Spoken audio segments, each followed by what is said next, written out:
चालं पङ्गुलङ्घयते गिरिं यत्कृपातमहं वन्दे परमानन्दमाधवम्। श्रीकृष्णाय नमः। श्री अथ दशमोऽध्यायः। श्रीभगवानुवाच भूय एव महाबाहो शृणु मे परमं वचः। एतत्तेऽहं प्रीयमाणाय वक्ष्यामि हितकाम्यया। न मे विदुः सुरगणः प्रभवं न महर्षयः। अहमादिर्हि देवानां महर्षीणां च सर्वशः।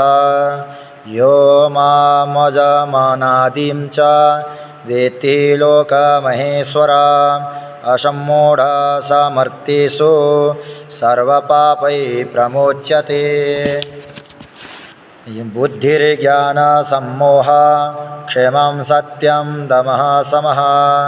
सुखं दुःखं भवो भावो भयं च भयमेव च। अहिंसां समतः तुष्टस्तपोदानं यशो यशः। भवन्ति भावभूतानां मत्त एव पृथग्विधः।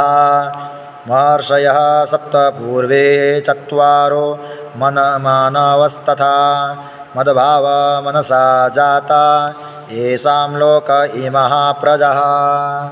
एतां विभूतिं लोकं च मम यो वेत्ति तत्त्वतः।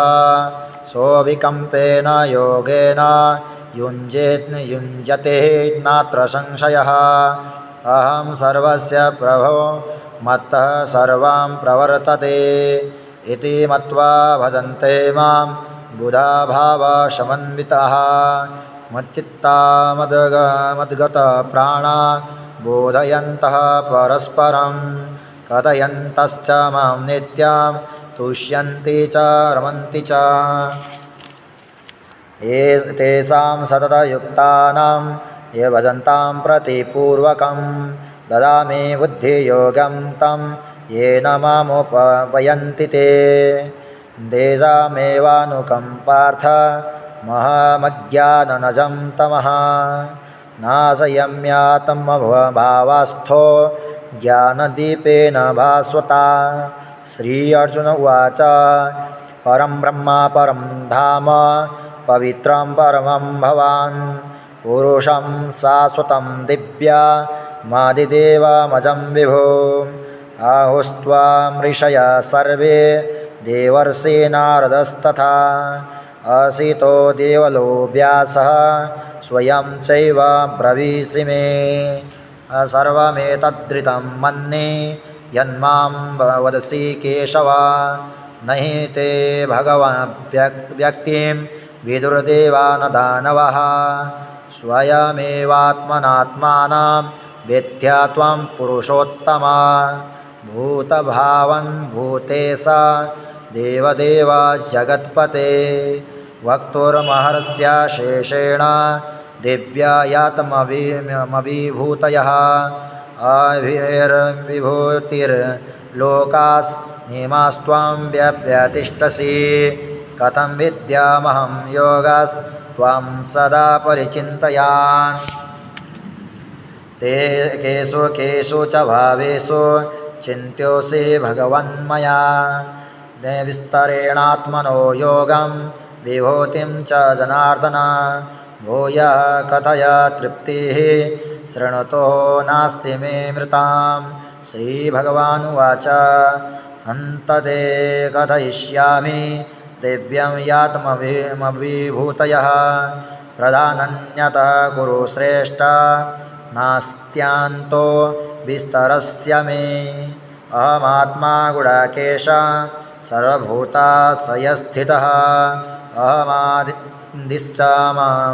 अहमादिश्च मध्यं च भूतानामन्त एव च। आदित्यानामहं विष्णोर्ज्योतिषां रविरसोमान्। मरीचिर्मरुतामस्मि नक्षत्राणामहं शशि।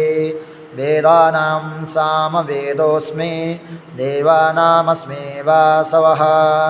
इन्द्रियाणां मनश्चास्मि भूतानामस्मि चेतना। रुद्राणं शङ्करश्चास्मि वेत्योऽसो यक्षरक्षसां वसूनां पावकश्चास्मि मेरुशिखरिणामहं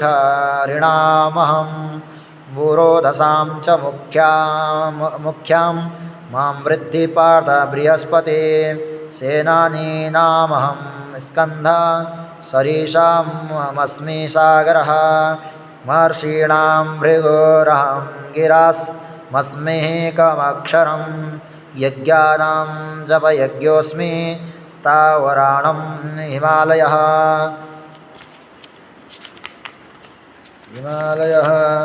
अस्वस्थः सर्ववृक्षाणां देवर्षीणां च नारदः गन्धर्वाणां चित्ररथः सिद्धानां कपिलो मुनिः उच्चैः सर्वसमस्वानां वृद्धिमामृतोद्भवां ऐरावतं गजेन्द्राणां नराणां च नराधिपम् आयुधानामहं वज्रं धेनूनामस्मि कामधुक् प्रजानश्चास्मि कन्दर्पः सर्पाणामस्मि वासुकी अनन्तश्चास्मि नागानां वरुणो यादसामहं पितॄणामरियमा चास्मि यमसंयमतामहं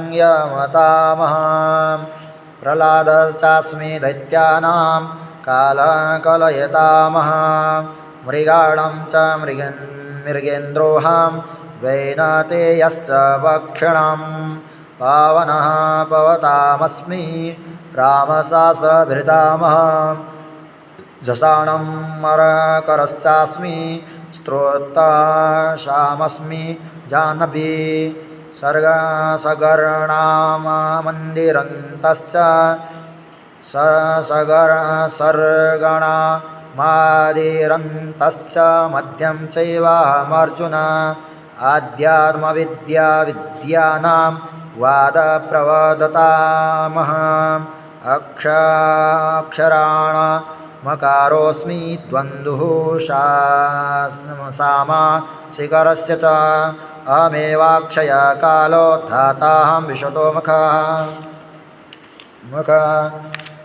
मृत्युः सर्वहरश्चाहमद्भावश्च भविष्यतां कीर्तिश्च श्रीवाक्या च नारीणां स्मृतिर्मेधा धृतिक्षमा बृहत्सामा तथा साम्नां गायत्रीं छन्दसामहं माशानां मार्गशीर्षे मृत्यूनां कुशमाकरः द्यूतं चलयतामस्मि तेजस्तेजस्विनामहं जयोऽस्मि व्यावसायोऽस्मि सत्त्वं सत्त्ववतामहं